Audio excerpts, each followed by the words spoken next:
Nesta manhã, o juiz Sérgio Moro ouviu testemunhas, de defesa e de acusação em processo envolvendo o ex-ministro petista Antônio Palocci. O principal depoimento foi do patriarca do grupo Odebrecht, o Emílio Odebrecht, pai de Marcelo, que está preso lá em Curitiba. O testemunho havia sido colocado em sigilo, mas há pouco vazou esse testemunho. Perguntado sobre a existência de pagamento de Caixa 2, o patriarca confirmou que reinava desde o seu antepassado. A produção, Vera, separou um trechinho aqui do depoimento. Vamos ouvir um trechinho, depois a gente coloca para conversa, tá bom, pessoal do Rio de Janeiro? Vai lá, Reginaldo. Sim, existia isso já e sempre foi um modelo reinante no país, e que veio até recentemente. O que houve impedimento foi a partir de 2014, 2015. Mas até então sempre existiu, desde a minha época, da época de meu pai, da minha época e também de Marcelo. Sem dúvida, de todos aqueles que foram executivos do grupo. Aí a gente ouviu o primeiro trecho. Tem mais um outro trecho que a gente separou também do depoimento, né, Reginaldo? Vamos colocar esse outro trecho e aí sim a gente vai debater e tem uma informação quentíssima já. Vai lá.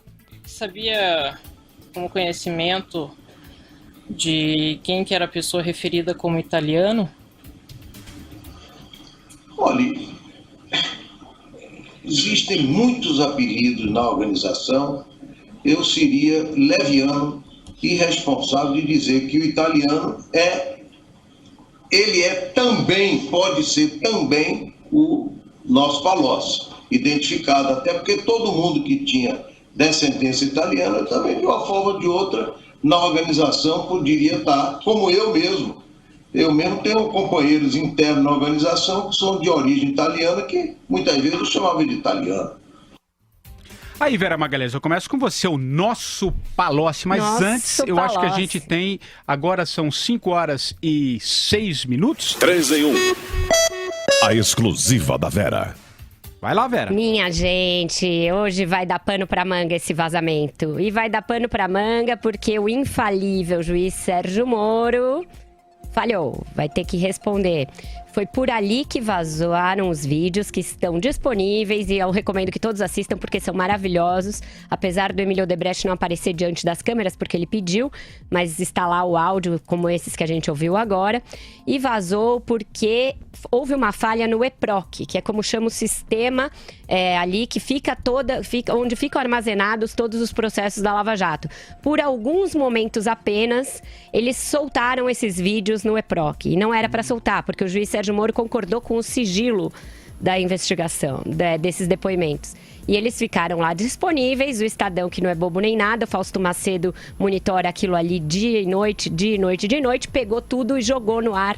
Tá tudo disponível no Estadão. Isso vai dar uma briga desgraçada, porque você ouve no início do vídeo toda a discussão de se deveria ser sigiloso ou não e por que a defesa do Emílio Odebrecht pediu sigilo. Porque ele é delator e as delações ainda não estão com o sigilo quebrado.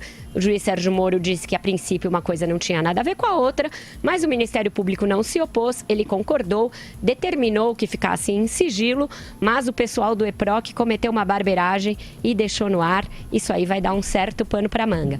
Agora, falando desse depoimento maravilhoso, né, gente? Maravilhoso.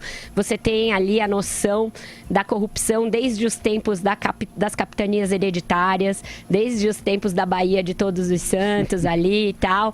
Emílio Odebrecht falando que papai já fazia, ele fazia, meu filho faz e todo mundo faz. Caixa 2 existe desde sempre, mas você vê que ele demonstra uma certa nostalgia do espécie de Caixa 2 romântico, aquele Caixa 2 à baiana, sem tanta regulamentação, sem tanta planilha, sem toda essa confusão. Ele chega a falar, não tinha essa coisa de N países, não tinha isso tudo não, era mais simples. É maravilhoso, é maravilhoso. Você tem a noção e a tranquilidade com que ele fala.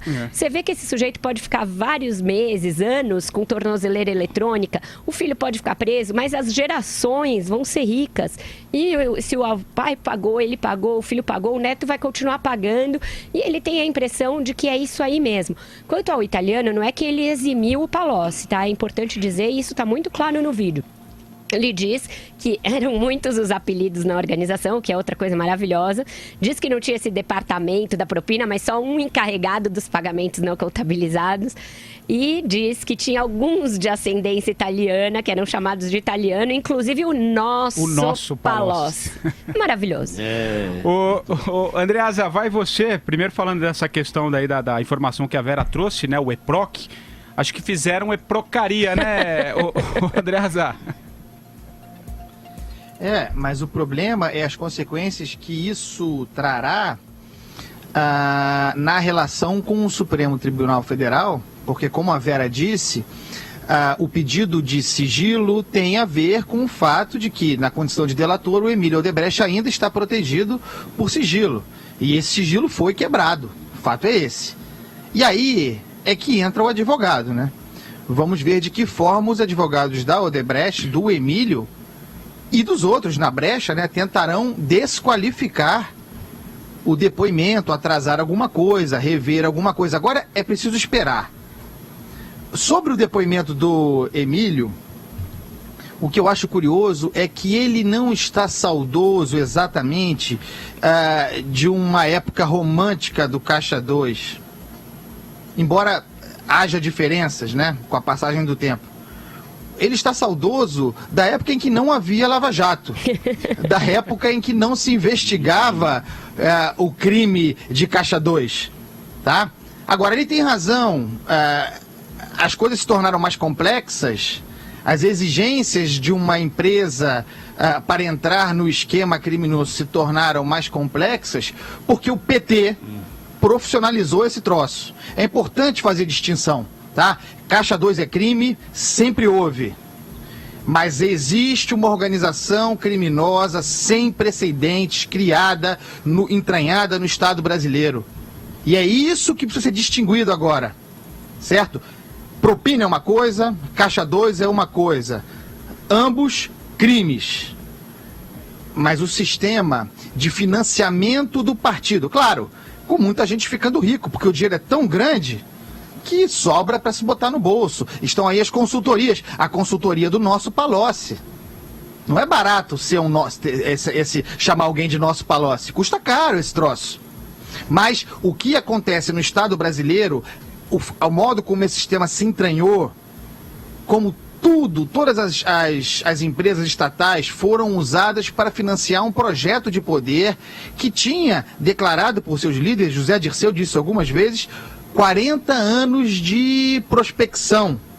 Então, é hora de separar as coisas. E eu quero, daqui a pouco, a gente vai falar, né, sobre o Zé Eduardo Cardoso. Né? A gente vai falar sobre isso. Já. Vai você agora, Madureira. Pois é, a parte desse ato falho, né, do nosso Palocci, né, nosso italiano, que deixa muito claro o sentimento de propriedade que o senhor Emílio Odebrecht tem, né, desse indivíduo, como deve ter do amigo, né, que afinal, não sei se nessas gravações ele já revela que é o Lula ou não, mas enfim, nós éramos governados pela Odebrecht e não sabíamos. Né? Eu fico impressionado, a empresa que investiu em corrupção, eles fizeram um investimento em corrupção de 3 bilhões de dólares, né? Cerca de 10 bilhões de reais. Esse dinheiro, evidentemente, eles colocaram na corrupção pensando em lucros, né? A proporção deve ter sido de 10 vezes. Eles roubaram dinheiro do povo brasileiro, dinheiro que falta nas escolas, que falta nos hospitais, que falta nas estradas, né? Que falta no esgoto, que falta, enfim, em todos os cantos desse país e que quebrou esse país. Aí vem o raciocínio do senhor Emílio Odebrecht dizendo que sempre se fez. É verdade, senhora, sempre se fez, né? Assim como se a tuberculose existia desde os tempos remotos, a peste bubônica e outras desgraças, e graças à técnica, à ciência, ao conhecimento, ao estudo e à civilização, senhor Emílio Odebrecht, principalmente a civilização, a humanidade educada, conseguiu derrotar esses malefícios.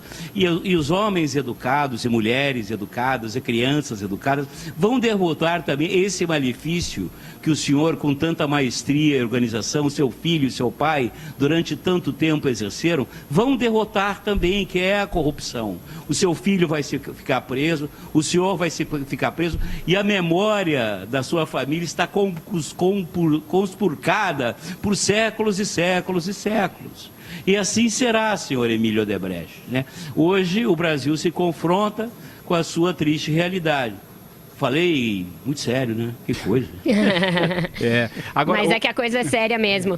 No depoimento tem duas outras partes que me chamam muito a atenção, que é uma espécie dele de tentativa do Emílio Odebrecht de mostrar o caráter republicano e, por assim dizer, social da atuação da Odebrecht na corrupção. Primeiro ele diz o seguinte: olha, desde o meu tempo está muito claro que ou você doa para todo mundo ou não doa para ninguém, afetando áreas de seriedade.